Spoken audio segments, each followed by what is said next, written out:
Hey guys, welcome back to our Happy Meets Healthy. Today we are going to make an awesome summer salsa. I love making fresh salsa in the summertime. It's healthy, it's a great way to get an extra boost of fruits or veggies, and we are gonna make one of my favorites. It is a 0 point, if you're Weight Watchers, Watermelon Jicama Salsa. Now, if you guys aren't cooking with jicama, you might have seen it in the supermarket. I wanna just introduce you to this guy. Usually hanging out by the potatoes or the other root vegetables, and it is a root vegetable grown in Central America or Mexico. But what's awesome about jicama, it is a very low carb, very neutral flavored, but juicy and crunchy and delicious veggie that you can add to just about anything. I love adding it to salsas because sometimes they can be a little mushy or wet, and this adds a really delicious crunch. All you need to do is peel the outside and then you can go for it. You can also eat these as jicama chips or jicama sticks for dips and things like that. So let's get started. All you need to make this recipe is watermelon, lime, your choice of peppers, either a jalapeno or a serrano, depending on how much of a kick you want your salsa to have, some minced red onion, and we're gonna go with mint today because it pairs so nicely with the watermelon. You could totally use cilantro instead if you wanted. Very easy to make. Watermelon is just so awesome in the summertime. I love getting these little baby seedless watermelon at the farmer's market or even the supermarket, and you can use it for so many different things. Sometimes the easiest way to peel these is just to go around the outside like I'm doing now to get rid of the peel and the rind. If you wanted a shortcut, you could totally just buy the pre-cubed watermelon at the supermarket and dice it up into small pieces. And don't sweat it. Your dice does not have to be perfect. This is just a fun, fresh summer salsa. Quick hack, you guys. I love using a bench scraper like this to move a lot of ingredients from my cutting board into a bowl. You just scrape and slide it over. Now, when it comes to our jicama, you're just gonna cut around the edges like this to get rid of as much of the tough outer skin as you can. That part is not edible. Good way to get a good dice is to cut a flat surface first, then you have something stable to start with.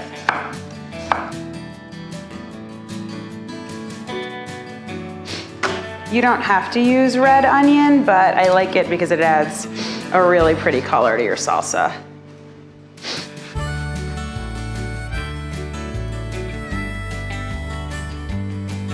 The only way really to avoid tearing from an onion is to have a super sharp knife and good luck, or wear goggles.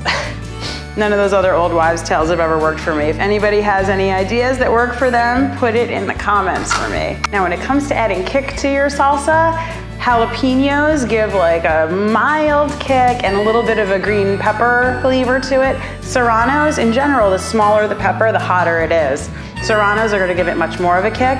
If you really want it to pack a punch, you're gonna chop it up and include the seeds. So I'm gonna go mild today for everyday taste and just use the outside of a jalapeno.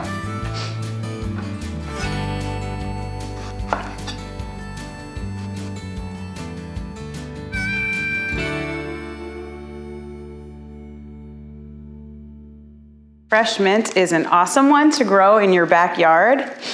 It comes back every year, and actually, cautionary tale, I grow mine on a fire, or I have grown mine on a fire escape in a pot. If you put this in your garden, it will take over everything around it. But it's like nearly impossible to kill, and it just comes back year after year. It's fun in this salsa, but it's also kind of awesome in mojitos. Another great use for fresh mint is in tabbouleh salads or tzatziki, like yogurt-based dips. It's a lot more flexible of an herb than people give it credit for. I also like it an awful lot in fruit salad. Next, a squeeze of fresh lime. It gives it brightness. And finally, don't forget a pinch of salt. Salt is a flavor enhancer. It's gonna boost the flavor of everything. It's not going to make this salsa salty. Just stir together. So you guys, that's it. Watermelon Jicama Salsa is awesome. It is bright, refreshing, and crunchy and delicious. I love serving it, obviously, with chips, like chips and salsa. It's also excellent on grilled chicken tacos or grilled fish or just plain grilled fish. If you're not a watermelon fan, no stress. You can totally swap in tomatoes for the watermelon, but definitely give jicama a try, or jicama, if you see it at the supermarket. You can cut it into little crunchy sticks like this, or into chips. It's juicy, crisp, and honestly, has like a mild, barely an apple flavor. Your kids are gonna love it too. My daughters love it. If you guys enjoyed this video, be sure to subscribe below for every episode each week, and check out my website, cookingwjulie.com, and follow me on Instagram too, @cookingwjulie. Bye-bye.